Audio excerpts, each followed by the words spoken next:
جناب سیدہ کے بارے میں فضائل ہیں جو گھر کے بارے میں ہیں. چکنی مٹی کا گھر ہے اس کے فضائل، دروازے کے فضائل، خود جناب سیدہ سے مودت رکھے گا اس کے فضائل. دیکھیے جناب رسالت مآب جب دنیا تشریف لے گئے، شہید ہوئے رسول اللہ، تو امیر المومنین نے فرمایا نہج البلاغہ میں جملہ حاضر رکن الاول، یہ میرا پہلا ستون گیا. کہا کیا مطلب؟ کہا رسالت مآب نے مجھ سے مخاطب کر کے کہا تھا کہ سینہد رکناک، علی تمہاری شخصیت کے دونوں رکن منہدم ہونے والے ہیں. کون سے؟ ایک میں ہوں رسالت مآب ہے اور دوسرے سیدہ.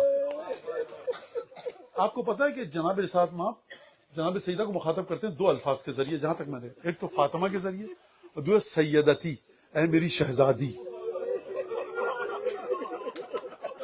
لہذا میں ایک جملہ کہوں گا، اس سے آگے میں جملہ نہیں کہنا چاہتا، کہ یہ جو آپ بیٹھے نا گریہ کر رہے ہیں، اس کا ثواب ہدیہ کیجئے حضرت امام مجتبیٰ کو.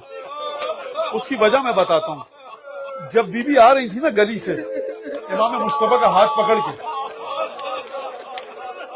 اب یہ واقعہ مجھے بتانے مت دیجئے، جب بیت الشرف میں داخل ہوئی ہیں تو دیکھنے والوں نے منظر دیکھا کہ جب سیدہ گئی تھی تو چادر پر گرد و غبار نہ تھا، لیکن جب تشریف لائی ہیں تو چادر گرد و غبار سے اٹی ہوئی تھی. میں یہ نہیں کہہ رہا کہ اس دستاویزات کے ساتھ کیا کیا گیا، پھاڑ کر کس طرح سے پھینکا گیا، اور اس کے بعد جو کام کیا گیا مجھ میں بتانے کی ہمت نہیں ہے، لیکن میں ایک جملہ کہنا چاہتا ہوں سبط اکبر کی بارگاہ میں کہوں گا یبن رسول اللہ سبط اکبر، اس جملے کو تعزیت کے طور پر قبول فرمائیے کہ 7 برس کا بیٹا ماں کے ہاتھ تھامے ہوئے یہ دیکھے کہ کس طرح سے ماں کی شان میں جسارت کی گئی ہے. میں ایک جملہ، آپ جانتے ہیں امام مجتبیٰ کے دل پر کتنا گہرا زخم ہے. امام گئے کسی ظالم کے دربار میں، تو وہاں پر درباریوں سے کوئی بیٹھا تھا، اس نے امام حسن سے گفتگو کرنی چاہیے. امام نے کہا ماں خاموش ہو جا، مجھے وہ دن یاد ہے ضربت امی حتی ادمیتہا، جب وہ دن تھا نا تم لوگوں نے ہمارے گھر پر حملہ کیا تھا تو تم نے میری ماں کو اتنا زدوکوب کیا تھا کہ میری ماں کو لہو لہان کر دیا تھا. یہ گہرا زخم ہے امام مجتبیٰ کے قلب پر. سیدہ رات دن رو رہی ہیں. شیخ عباس قمی نے روایت میں شیوخ مدینہ ہے کہ یا علی فاطمہ تب کی اللیل والنہار، رات دن فاطمہ روتی ہیں. آپ کہیے کہ راتوں کو ہمارے آرام میں خلل پڑتا ہے، دن کو کاروبار زندگی میں، لہٰذا کہیے کہ یا رات کو رو یا دن کو. اب آپ مجھے بتائیے، یہ جملہ معمولی جملہ ہے. جب سید امیر المومنین مجھے لگتا ہے سر جھکا کر نہایت مظلومیت کے ساتھ آئے سیدہ کی بارگاہ میں، کہا سیدہ یہ درخواست میرے الفاظ میں، کہ یا علی ان سے کہیے ما اقل مقصی بینہم، یا علی ان سے کہیے بہت جلد میں ان کے درمیان سے رخصت ہوں گا. اور اس کے بعد جناب امیر المومنین نے بیت الحزن بنایا آپ کے سامنے ہے.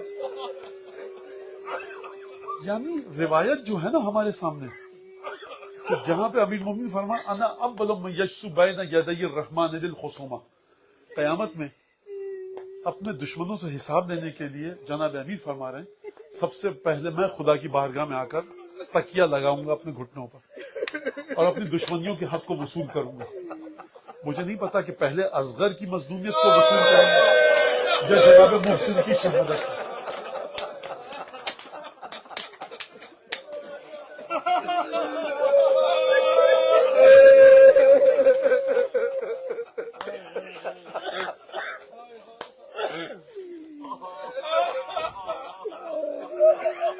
یہ جو واقعات ہیں نا وہ میں نہیں پڑھنا چاہتا ہوں، نہ پڑھ سکتا ہوں اس وقت، کہ کس طرح سے اور سیدہ نے کس طرح سے وہ تمام مناظر دیکھے ہوں گے.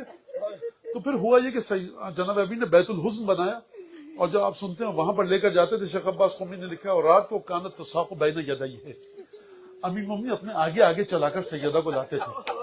اس روایت کے جملے سے پتہ چلتا ہے کہ سیدہ کے جسم میں طاقت نہیں تھی. روایت کے جملے یہ ہیں کہ ما زالت بعد ابیہا منحدۃ الرکن. منحدۃ الرکن کا مطلب پتہ ہے کہ جب کوئی انسان خاتون کوہن سالی اور پیرانہ سالی کی وجہ سے جب اس کی کمر جھک جائے نا تو کہا جاتا ہے منحدۃ الرکن. ایک دفعہ سیدہ آئیں بیت الشرف میں اور اپنے حجرے میں گئیں ذکر کی آواز آتی رہی، اسما ہم زندہ ہیں، ذکر کی آواز آنا بند ہوئی. اسما سمجھ گئی کہ سیدہ دنیا سے چلی گئی. اسما کے چہرے کا رنگ متغیر ہو گیا. آنسو کو پیے تو کس طرح سے پیے، لیکن حکم نہیں ہے کمرے میں آنے کا. عصر کا وقت تھا، بچے آئے. اسما نے کھانا رکھا، بچوں کھانا کھا لو. بچوں نے پوچھا ان دونوں شہزادوں نے، اسما آپ یہ جانتی ہیں کہ یہ وقت ہمارے کھانے کا نہیں ہے، ماں کہاں ہے؟ اسما نے کوئی جواب نہیں دیا. بچے رسالت مآب کی اولادیں ہیں. اسما کے چہرے کو دیکھا، گویا سمجھ گئے. دوڑتے ہوئے کمرے میں گئے اور ایک دفعہ ایک طرف سے حسن نے اپنے آپ کو ماں پر گرایا، ایک طرف سے حسین.